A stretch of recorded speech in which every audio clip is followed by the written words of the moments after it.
by comparison with other people who theorize having made their billions in Silicon Valley, you seem on the pessimistic side. If I compare your piece with something like Eric Schmidt's Foreign Affairs piece saying Google is going to democratize the world, or if I think of Yuri Milner's vision of the entire world being networked into a super brain that will solve all our problems. I mean, you seem like the sort of party pooper in Silicon Valley. Do you show up to kind of make everybody feel slightly more pessimistic than they otherwise would? Is that temperamental? Is it ideological? Or do you think that you simply have a different take on how the historical process works? Well, I think the question that's worth posing is how important and how valuable are computers, and how valuable is everything else, and how does one measure that? So I agree with Schmidt and Milner that the computer revolution is continuing and will have major repercussions in various fields in the decades ahead.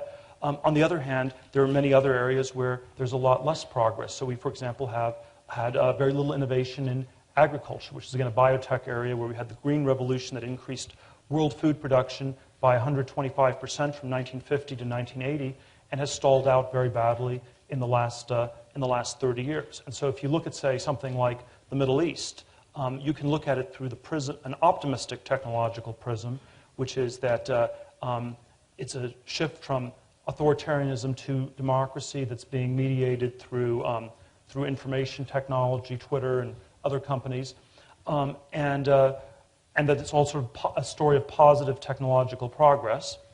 Or you can look at it through the prism of that one of the triggers is that basically food prices went up 30 to 50% in the last year, and that the green revolution in the Middle East is really linked to the failure of the, what I would say was the true green revolution of the 50s and 60s, and that you have to say that in many ways these are hungry people who've become more desperate than scared, which sort of gives you a very different cut on what's going on. I think there's a lot of truth to both, and it's important to understand both of these stories. So the people who speak about technology are almost all from inside the computer industry.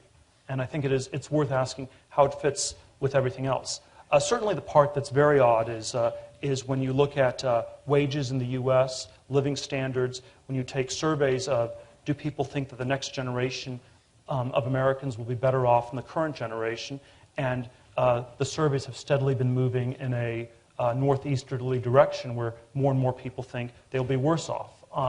And so you have an extraordinarily disconnect between the broad public opinion and the claims of these experts. And it's an important question, who is right? This gives us a very different read compared with, I don't know, economists like Paul Krugman or Jeffrey Sachs, who say, well, inequality is a result of deregulation. What we shouldn't have done was deregulate the financial sector. And what we need to do is increase, you mentioned this point earlier, increase the role of the federal government in research and development, education, and that kind of thing. It seems to me you're saying something entirely opposite from that, which is that it was actually the regulation in these other sectors that prevented the innovation and trapped people in these underperforming sectors.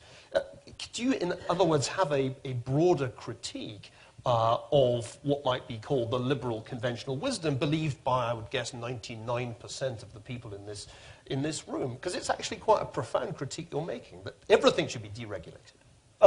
Well, I certainly think technology should be heavily deregulated, and that its regulation forced people to do other things. So, if you lived in the Soviet Union, everything was outlawed, and if you were a really smart, talented person who didn't want to, want to compromise your integrity, you became a chess player or maybe a number theorist, and it produced great chess players and great number theorists, and the U.S. has produced a tremendous amount of innovation in computers and finance, and I think these things were, on the whole, good. I like chess, I like computers, I like finance, but I think we have to ask the question whether it implicitly distorted a lot of other things that have just sort of dropped from view.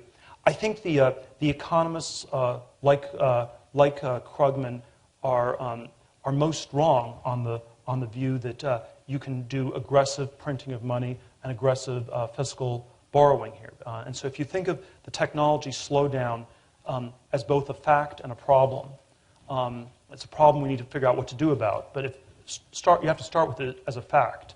And the big question about the current debates on fiscal and monetary policy is whether you're digging yourself into a deeper and deeper hole, which would be the sort of the Tea Party austerity view of this, the Merkel view in a way, or are you digging yourself out of a hole, which would be the standard Keynesian view. And I think the Keynesian theory works well in a world of rapid progress. So you can borrow lots of money, you can smooth things out, and we'll go back to this incredible trend line growth rate. Whereas if you're in a world where there's no progress, that's a lot more problematic. And I think a lot of the debates about the current crisis involve a debate about history. And people are very fixated on the 1930s as a data point. And the conservatives and the Republicans were wrong in the 30s. They basically believed that there was not that much progress happening, and that you had to stay on the gold standard. You couldn't print money. You couldn't have this deficit spending, and sort of root canal republicanism was very much discredited. But I think it was not so much because Keynes's theories were profoundly correct as it was that you had incredible technological progress. So even in the 30s, you had the creation of the movie industry, of the aerospace industry, the plastics industry. Home appliances were sort of popularized. You had the development of the secondary oil recovery. And so even though there was a major economic and financial crisis, there were incredibly powerful tailwinds of progress that helped a great deal. And even though I think a lot of the New Deal economic theories were not quite correct, in a world of incredible technological progress, you will have a tailwind that will power many delusional ideas.